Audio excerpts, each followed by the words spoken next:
napag-google ako. Nag-search ako ng best.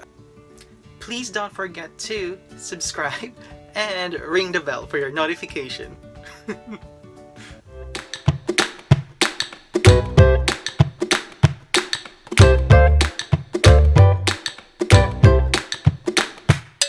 Hi guys, and I just want to have a quick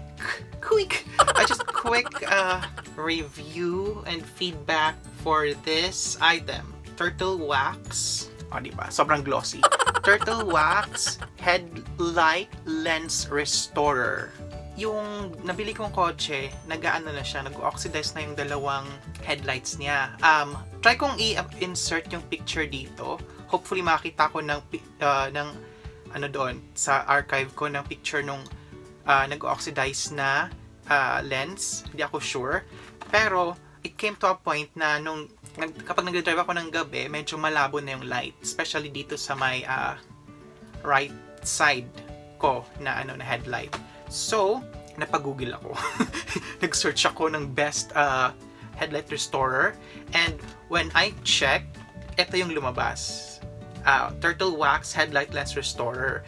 And when I searched it sa Ace Hardware Philippines na website, lumabas siya, available siya. So, ang ginawa ko, pumunta ako sa Ace Hardware na pinakamalapit sa amin, and then hinanap ko tong item na to. And binili ko siya. Pero, kinabahan akong itry siya kasi sabi ko, okay ba to? Sinearch ko to sa Lazada, and merong mga store na nagtitinda ng ganito. So, binasa ko lahat ng mga reviews doon.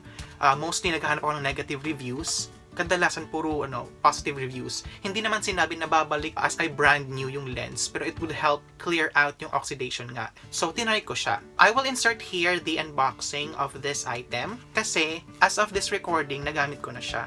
Okay?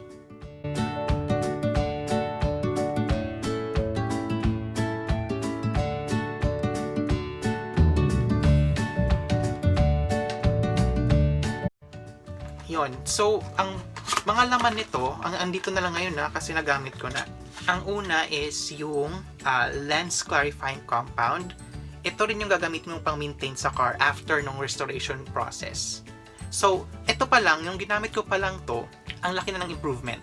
Super. As in, hindi ako naniniwala nung yung nasa YouTube. Kasi may may YouTube sila dito sa Turtle Wax. You can just search Turtle Wax Lens Clarifying Compound. May YouTube channel sila. Give you instruction how to use these items. Okay? After nun is yung pagsasand. Parang mataas na grade ng sandpaper. So, ito yun. Ito, i-combine mo dito. May may mga numbers to na ito yung unang mong gamitin. Number 1, and then number 2, number 3, and then number 4. Kasi yung sa akin, oxidation is hindi naman intense. Pwede na dapat ng 3 and 4, pero ginamit ko siya lahat just to make sure. While doing this, kailangang basa yung lens. So, ito yung gagamitin mo. Spray lubricant. Ito yung isi-spray mo sa buong headlight, and then babasahin mo rin to. Make sure na always wet yung lens. Yan, hanggang sa number 4. And then after that, wipe it off clean, and then balik ka dito sa lens clarifying compound. So, ng process na yun, after mo nalagyan ng base coat and sealing coat, yung curing process mismo nung sealing is within 24 hours. Pero sabi naman kasi dito sa instruction lab, after mo malagyan ng sealing coat, pwede mo nang i-drive agad-agad yung kotse. So, I will insert the video here of the after, yung yung finished product na ng process nito. So, video yun ng gabi and umaga.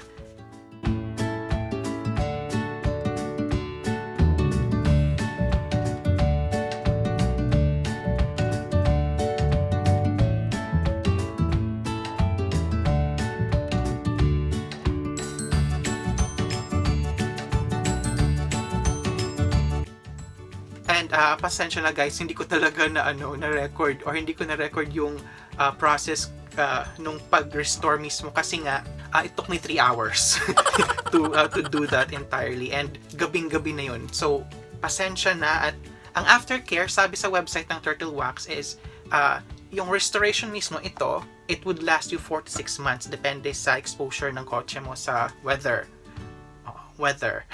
Tapos, ito yung pang-maintain mo, yung lens clarifying compound. I'm so amazed with this one. Pati yung friend ko, nung pinakita ko sa kanya yung kotse after, amazed na amazed din siya.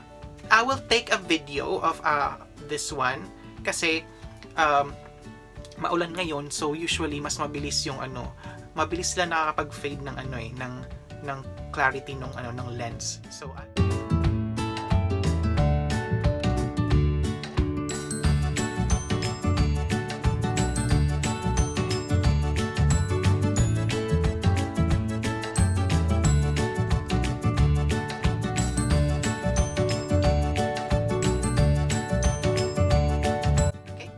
thank you so much, guys. You have a great day.